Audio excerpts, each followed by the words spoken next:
Magkakaroon ng masamang epekto yung Dengvaxia. But I am very, very, very sorry.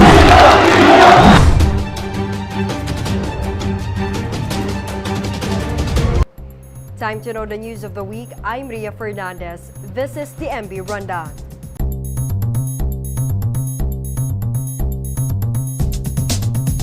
President Duterte ordered the police and barangay captains to take loitering minors into custody. Speaking before the newly elected punong barangays in Cagayan de Oro, Mr. Duterte said this is to protect children below 18 from falling victims to illegal drugs and other crimes. Mr. Duterte cited a parens patria as the basis of his latest directive.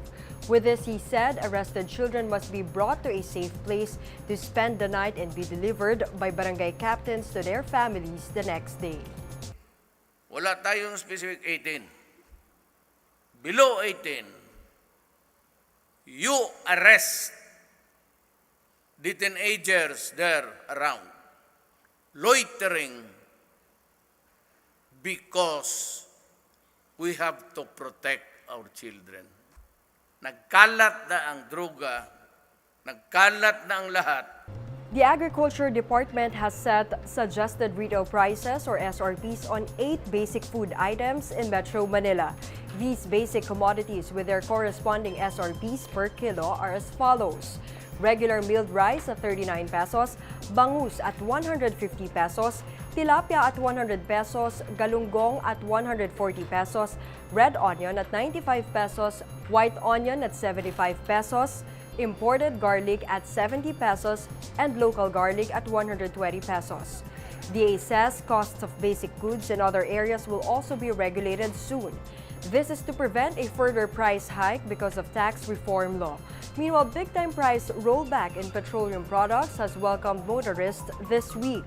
Pump rate of gasoline decreases by 1.15 pesos per liter, diesel by 90 centavos, and kerosene by 85 centavos effective last Tuesday. This as oil prices plunge in the international market.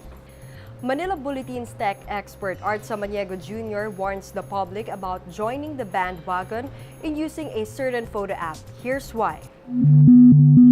A new mobile phone app has gotten some netizens hooked and frenzied. This as it transforms a person's look into a number of fair-skinned Chinese characters. Fun, tas nakakatuwa kasi nag-iiba yung itsura mo. But Manila Bulletin's tech news editor Art Samaniego Jr. tells the public to think twice in using such app. Samaniego says the app puts users' privacy at risk as it seeks unnecessary access to location, photo gallery, text messages, and phone calls. Ibig sabihin nito, pwede niyang basahin ang mga laman ng telepono mo, pwede niyang basahin kung ano ang laman ng mga text messages mo, at pwede niyang malaman kung nasaan ang telepono mo. Nevertheless, Samaniego says it's not yet late for those who use the app to save themselves from this security threat. Pwede naman nilang i-delete yun, pwede nilang i-revoke yung permission na binigay nila. So, after they delete, after they uninstall, restart the phone and use it. He also reminds the public to check their security settings in various accounts in the internet. Off mo yung mga hindi talaga kailangan. Sa atin, very normal yung malaman yung birthday. Pero, ito yung mga ginagamit ng mga bangko to check, to verify if it's you calling them. Diba usually yung tinatanong nila birthday, middle name. So yun yung mga small data, private data na delikadong malaman ng iba kasi it could compromise your privacy. This is Jaime Misalucha Jr. for the MB Rundown. Last week, the Mental Health Act was passed. In case you haven't read it, here are the 5 things you must know about the new law. First, it ends stigma. People with mental health conditions are now ensured of equal rights and freedom from any form of discrimination. Second, it provides easy access to affordable yet humane mental health services and treatments. This by bringing mental health facilities down to barangays.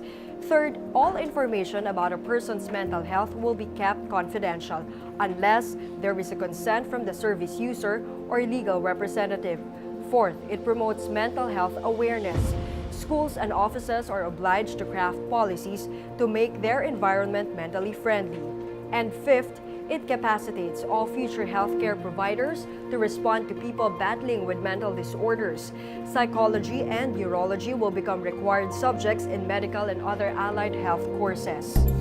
Saudi women rejoiced after the kingdom overturned the world's only ban on female motorists. Like Majdulin Al-Atiq, who drove her sister to work for the first time. Prior to the lifting of the ban, they had to depend on their male chauffeurs or relatives to drive them to their destination. But with the latest decision of Crown Prince Mohammed bin Salman, they can now freely move around. This development is part of the kingdom's plan to modernize the conservative petro state. احنا في أول يوم سمحوا فيه بقيادة المرأة في السعودية. رايحة أوصل أختي على دوامها. بس طبعا يوم زي كذا وأول مشوار يكون زي كذا قررنا إن نوقف ونروق قبل ما أوصلها للدوام. العادة السواق الخاص فينا والحين أختي الصغيرة حبيبتي الله يخليني يعني هي اللي قاعدة توصلني الدوام. شعور مرة حلو أنا كأخت كبيرة قاعدة أعيش هذا اللحظات واليوم التاريخي وهي توصلني لمكتبي. Meanwhile, these are the other top news of the week. Majority of Filipinos are still clueless about federalism. According to the latest social weather stations or SWS survey, only 25% of Filipinos are aware about the federal system of government.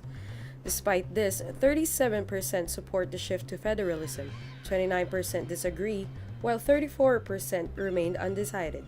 South Korea eliminated defending champion Germany from the World Cup 2-0. This helped Mexico to advance to the round of 16 with Sweden. However, South Korea didn't make it as well to the next round despite the victory. Members and supporters of the LGBTQIA+ community gear up for the annual Pride March tomorrow. Thousands are expected to join the celebration at Marikina Sports Center. For more details, visit 2018 Pride March and Festival event page on Facebook. Let's take a quick recap of the MB rundown for today, June 29. President Duterte orders cops and barangay captains to take loitering minors into custody. DA sets SRPs for basic food items. A viral photo app may compromise users' privacy, according to Manila Bulletin's resident tech expert. New mental health law promises proper care and attention to people with mental disorders. And Kingdom of Saudi Arabia now allows women to drive after lifting the decades-long ban. And that's the MB Rundown. I'm Ria Fernandez.